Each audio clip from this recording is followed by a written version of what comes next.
A Yid walks into the Baba Sali. He walks into the office, he sits down in front of the Baba Sali. He's a broken man. He's got so many problems, so much to discuss. And he starts to open up to the Baba Sali about all of his problems. The Baba Sali sits there in silence, a gentle man, a tzaddik.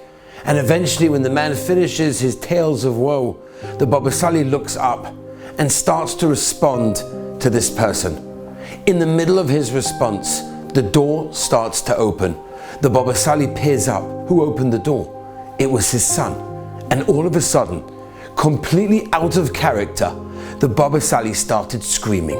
He started screaming to his son, "How dare you open the door? How can you do that in the middle of a meeting? How can you just have the audacity to open up the door?" So out of character for the Baba Sali.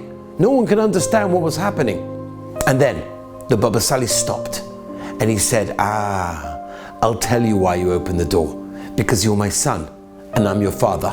And a son can always go in to his father.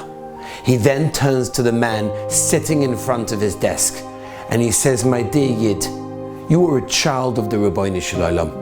Look up to heaven and speak to your father and tell him your problems." This week's parasha tells us, "Bonim atem la Hashem Elokeichem loisis goidedu." You are the children of Hashem. Don't make scratches and wounds for someone that leaves the world. What's the connection between one and the other? Answer the Svarim Akdoshim like this. When a person experiences a tremendous loss and he goes through such a thing and he has to cut himself and scar himself and wound himself because of that, essentially what he's saying is, there's nothing left for me on this world.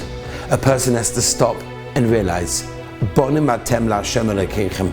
You're a child of the Rabbi Shalom and you always have Hashem in your life. Every single one of us in a few days on Rosh Chodesh Elul are about to receive an envelope from the Beis Din Shel Ma'ala calling us in 30 days to a court case. And that court case will decide the future of our lives. It's scary, it's difficult, but when we know that the judge is our dear Father who loves us and cares for us, it makes it a lot easier. Let us go through the next few days, and Elul in particular, realizing that the Rabbi Shalom is Avinu Over Rachamon. He's our Father who loves us like no one else does. And therefore, when we have a problem, when we don't know where to turn, when life gets tough, turn to the Rabbi Shalom, turn to your Father and just ask. Have an amazing Shabbos. To listen to more by Rabbi Avi Wiesenfeld, visit